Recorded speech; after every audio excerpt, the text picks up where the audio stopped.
Okay, welcome back to Chatswood Garage.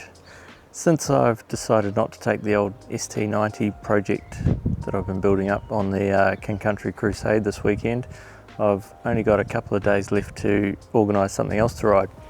Dug deep into the toy box and pulled out my old CRM50, which is what I've ridden on the last couple of years' rides.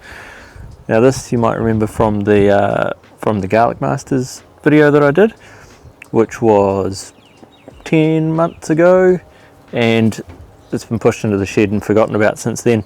So it's got no lights and number plate and everything, all of that's off it from doing the racing there.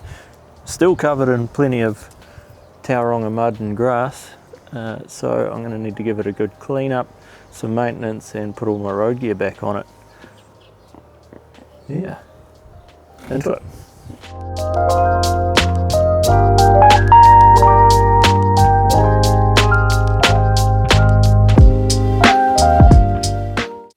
Right, this has been parked up for a very long time, so I'm going to see now whether it'll start.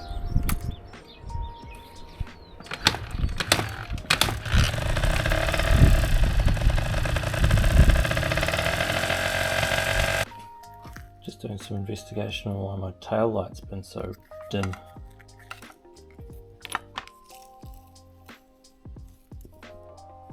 That'll do it.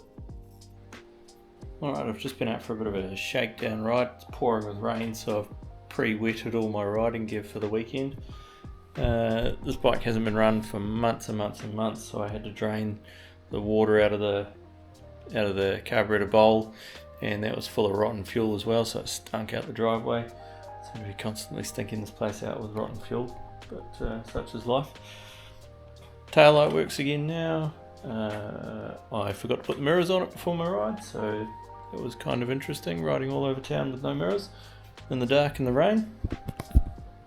It's fine. Only other job I have remembered that needs doing was on the last ride. This mounting tab broke off of here, and I used that. The reason I don't have the side cover on here, I do have the side cover, but I don't run it because I mount an auxiliary fuel tank on here, and that's why that tab's broken off. So I will weld that up in the morning, and then she'll be good to go. A couple of minor adjustments, might tweak that gear lever position, because that's set up from my motocross boots from Garlic Masters, whereas my touring boots are much thinner. Yeah, otherwise it's ready to rock and roll. It's a lot more fun to ride than I remember it being, so it saves me from a bit of the disappointment of not finishing the ST, because that thing's actually still awesome. Alright, yeah, a bit of a zip zap with the old TIG welder, reinstall my funky bracket, and the CRM50 is adventure ready again. Got an extra 3 litres of fuel to go on top of the 3 litres that fit in there, and then this is how I carry my 2-stroke oil, because this thing's pre-mixed. Doesn't run an oil tank at the moment. The CRM50s are pretty cool. The original oil tank, if you can quite see, there's a oil filler cap there, and the top tube of the frame is the oil tank, so it just fills the frame up with oil. But that was all disconnected when I bought the bike, and I've started collecting parts to reinstate it, but never got around to it. I just carry this bad boy with some TTS in it, strapped to the side of the bike, and we're good to go. Alright, hopefully you can hear me, but we're about to head off on the Country Crusade for 2025. This is what I've been building that bike for, that I never quite got finished. But here I am on my trusty old CRM50. Got about 15 bikes on this ride this year. Just waiting for the last ones to get ready to go.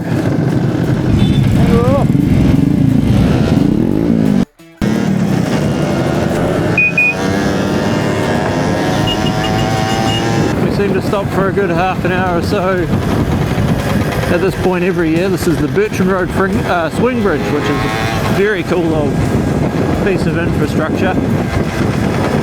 It's been a wooden swing bridge that's been maintained by the local community here for decades.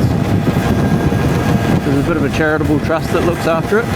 But every year, this is about 10 minutes into the ride, and by the time that we got here, there's always one or two bikes that have had some fault from the beginning that don't make it this far, and we've got to stop for a while and wait for them to shoot back to the base and swap bikes or put it on the trailer or try and fix something roadside.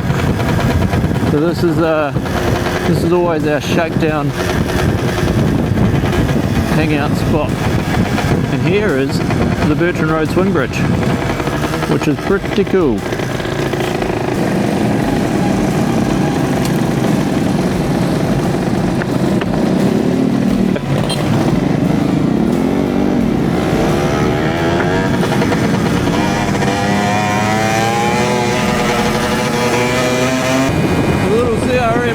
Struggle when it gets to the hills. Pretty sure I'm the slowest bike on the ride this year, so I've put myself out front to hold everyone up. The little town of Uranui, which is our first and only fuel stop. This is my brother. He's here riding my dad's RGB 150.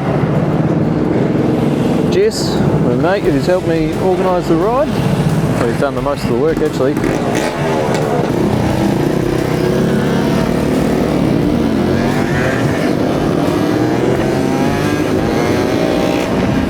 Just in front of me here is my dad on his Honda ST90.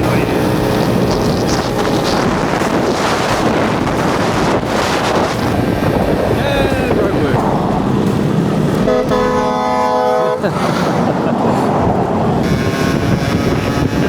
Lollipop man's into it.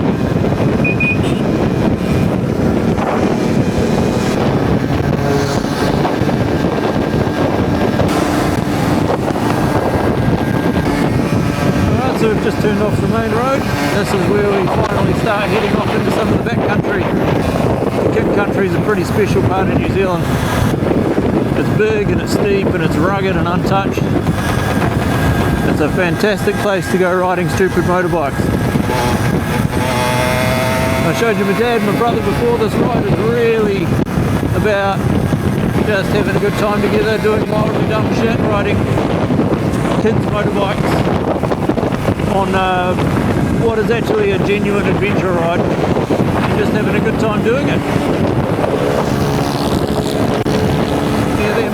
Whoa! What's going on here?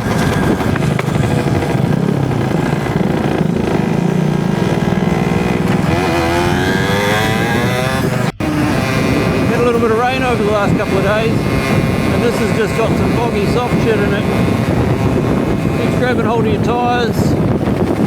I've got way too much air pressure in my tyres to try and keep some pace on the open road. This is pretty hard work.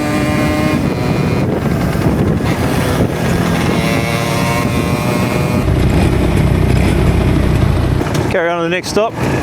They'll catch up.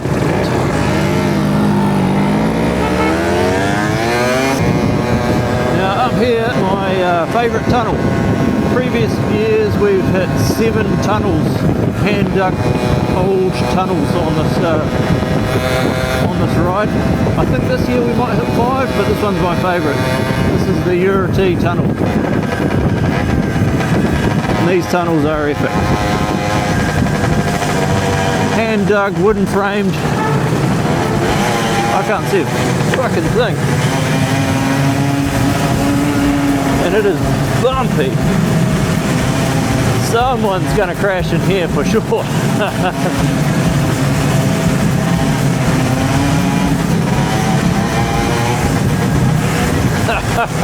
Whoa, and potholes at the end just to make sure you. That was brilliant. And what's really cool about that tunnel is that it opens up into this wicked Jurassic Park spec vista. A couple of awesome sweeping bends, and then it just keeps opening up into the Urati Valley.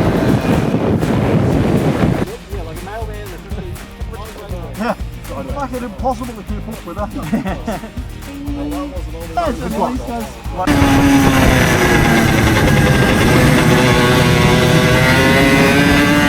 are heading for tunnel number 2. This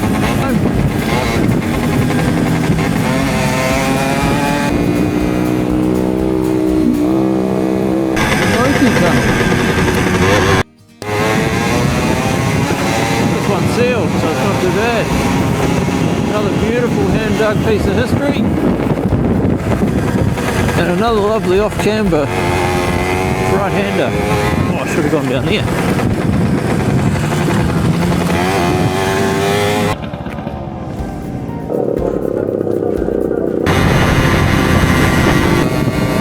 CRM50's wound open up this hill.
Alright, so we've just, Jess and I have done the recce ride of Kiwi Road.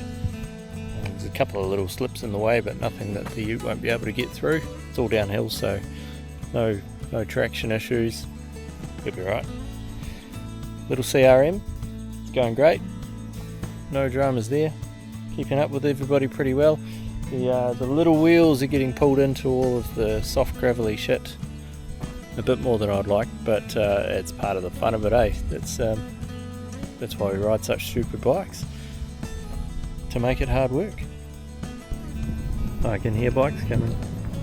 There's a bit of grass. Here comes Dad.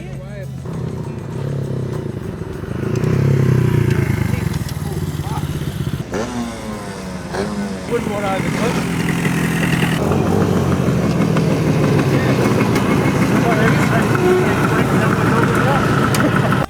The piece of road we're heading into now is an area called the Waitangas, and it's absolutely brilliant. It's one of my favourite pieces of adventure road. The Waitangas, they climb up pretty high, and it's just an awesome mix of real fast sweeping bends and really nice gravel, and it suits my riding style and I just love it.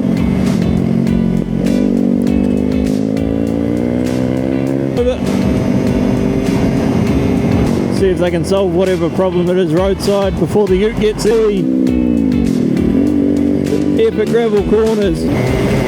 But this section of road is what I have had in mind the whole time that I've been building my ST90 project, is that I want to have horsepower to be able to roost my way up these corrugations, which the CRM just does not have. My rear brake's starting to stick a bit as well. Might need to treat that to some new shoes at some stage. This is just so good. I'm in my element here. Lots of whoopsie daisies.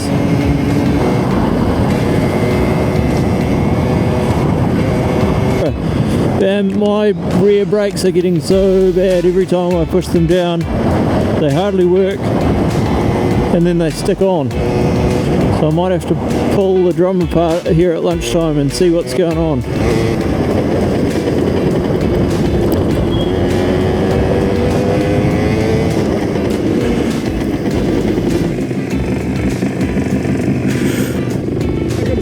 Oh. There's probably a machine shop here in Ahura.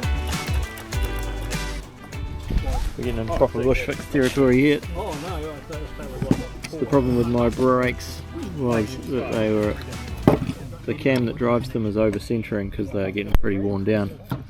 So I've just chopped up this Heineken can, got some shims, stuffed that in there, good to go again.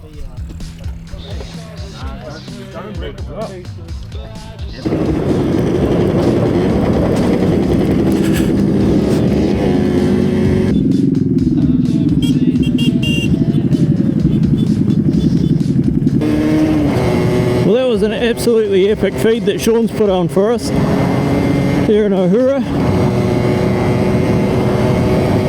Nice brisket, some ribs. He spent all day smoking it. I've actually just hurt myself a little bit.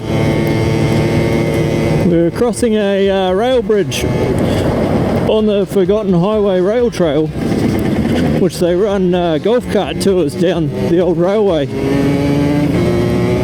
So we stopped on the bridge and watched the golf carts go underneath, and then I was being a bit of a dumb shit and doing some burnouts, and the bike hooked up and the foot peg hit me in the shin. So that's pretty sore. It's going to leave a bruise.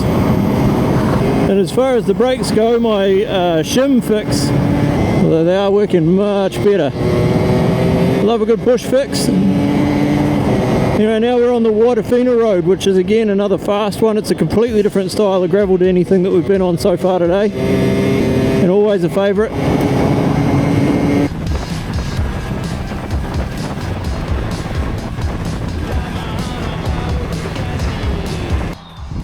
Alright, we made it to the Awakino Hotel. Just pulling a few bikes off the trailer to see what's dead and what's not, before we do a run back to town and offload some of the ones that are particularly dead. So, yeah, it's been a good day. Okay, so that end of the ride at Awakino on Friday, day one, that was going to be the end of the adventure for me this time around. It's now Sunday, third day of the ride. The reason that I couldn't complete the ride was because of other personal commitments, but they are out of the way today. My wife was going to drive me part way again. I was going to head out in the opposite direction to everybody else, hopefully meet them around Wongamomina and ride back in with the rest of the crew. And I got a call from Sean driving the support ute saying that he thinks his turbo is on the way out. So I've dropped my trailer. Now I'm here in the old Toyota Highlander, heading out to meet everybody, drinking coffee and eating chocolate. What is unfortunate though is that because I was motorbiking, I don't have my suction mount for my cameras, and I don't have any shoes.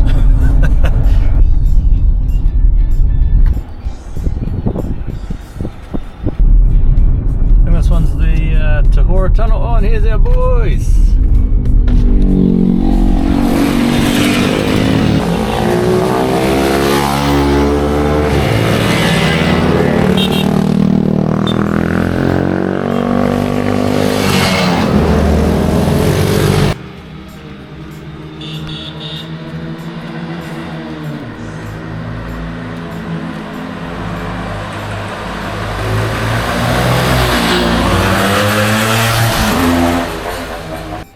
Another one of these beautiful old hand dug tunnels. Look at that.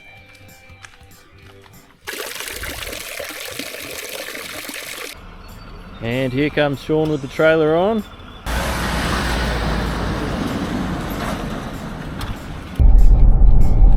Bike's on the back. Sean's Ranger's gone into full limp mode now apparently. Hey Jeff. G'day, have you run out of gas again? Shut up. Well, we went to Ohura and I was like, I've got 5 minutes, shall I fill up or take a shit?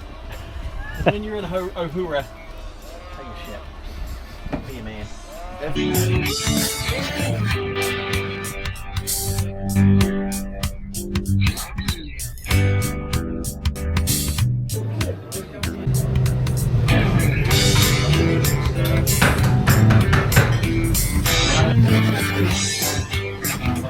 How do you know what order to eat them in?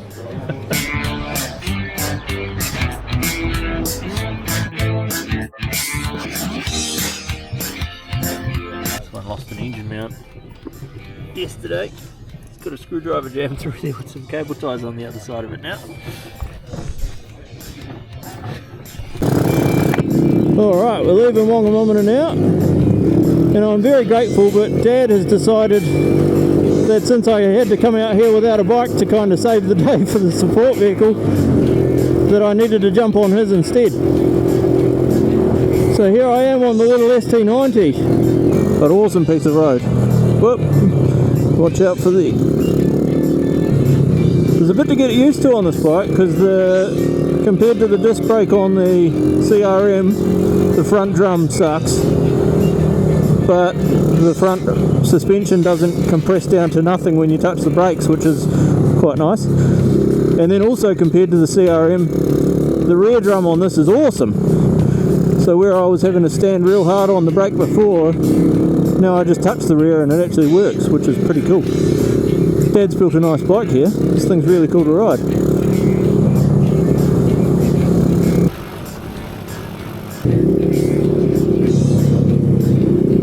This thing's fun.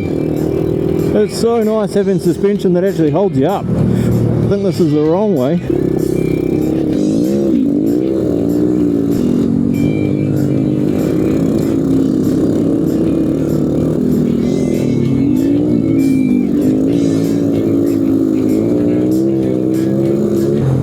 This is one of those moments when you go, Jesus, is this what everybody else has been dealing with for the whole 3 or 4 bloody years that I've been riding that CRM and just working so hard. And then I'm up on this and it actually responds to steering inputs and I can keep up with the guys at the front-ish.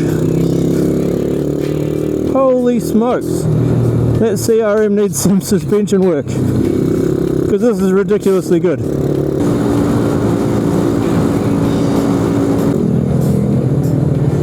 This is an absolutely beautiful piece of tarmac. It had to be resealed a few years ago and they decided to do a proper job of it so they'd never have to do it again.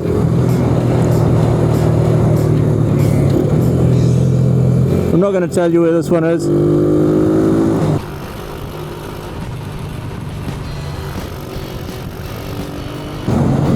That's Jess in front of me. He's a very good friend, riding his YB125, thrashing the pants off it. It's the third time that little bike's been on one of these rides and it is just such a sewing machine, smooth, silky thing that just keeps going. Out of the way.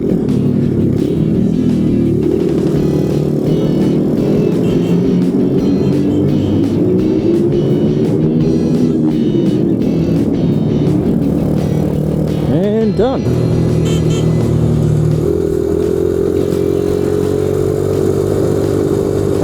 A massive shout out and a thank you to Sean and Jess and my dad for helping put the thing together, and for everybody that came along and had a good time. It's been a really great weekend and I'm so appreciative that I got to finish it on a bike. I hope everyone's had a good time and we'll see you next year.